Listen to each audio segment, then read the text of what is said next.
We begin with the huge hack. Investigations are underway inside federal agencies and private sector to determine just how broad the cyber attack by suspected Russian hackers was. It could take months before they know the full extent of the damage, meaning Biden's team will likely be taking over ongoing investigations. Bloomberg cybersecurity reporter William Turton joins me now from New York. William, it's great to have you back on this big story. Look, how vast are these investigations, and when can we actually expect to start seeing some answers here? Hi, thanks for having me. So there's many investigations here. There's a government investigation. You might have seen the other day the DHS announced, along with others, that there's a kind of unified coordination group where different parts of the government are working to investigate this hack. But then there's also investigations that are going on at private companies that were hacked and exposed to this.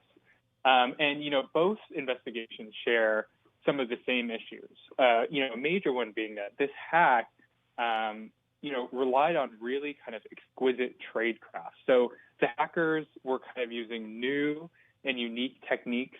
And in some cases, they took a lot of steps to cover their tracks. How does Microsoft fit into this? So Microsoft was a customer of SolarWinds, and Microsoft confirmed last night that they received the malicious backdoor as part of SolarWinds. But we haven't really learned much more than that. Microsoft, is responding to the attack. Last night, they said 40 of their customers had been breached as a result of the hack. And then we're also starting to learn more about how, once these supposed Russian hackers were inside of various companies, that they then used exploits in certain technologies that Microsoft has to gain access to more things like email. William, do we know how they got in at this point? It seems like the Department of Homeland Security put out an advisory a couple days ago that warned of multiple initial access vectors. But the big one that we know about is SolarWinds. And what we know so far is that Russian hackers breached SolarWinds somehow and implemented malicious code into the update system of SolarWinds. So then that patch got distributed to some of their customers, as many as 18,000. We haven't actually heard officially from the president still on this, right? President Trump?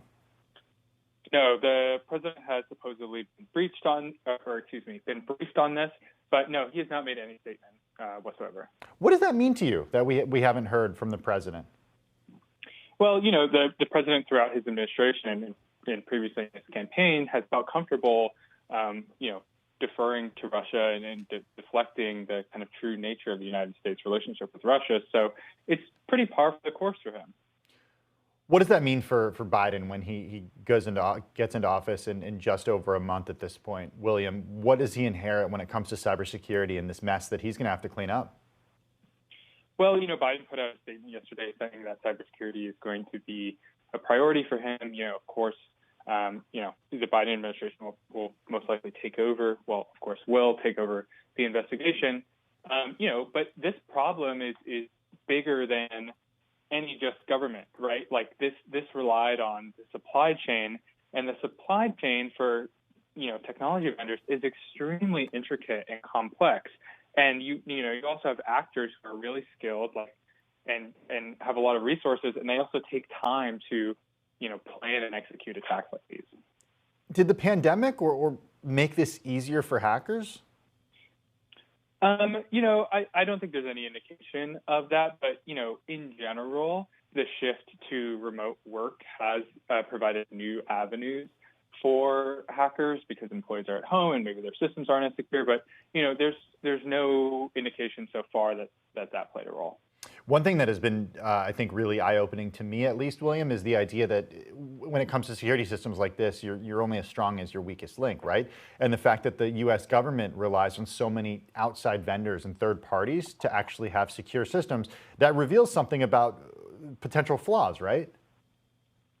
Well, absolutely. I mean, the Government Accountability Office released a report on Monday examining the supply chain for federal agencies. They found that many of the 23 federal agencies that they surveyed had not implemented guidance on securing the supply chain. Now, one could very reasonably argue that even if all of this government guidance was implemented, that, maybe it wouldn't have worked because this hack was so sophisticated. Bloomberg's William Turton. Thanks for your time, William. It's always great to have you on the show.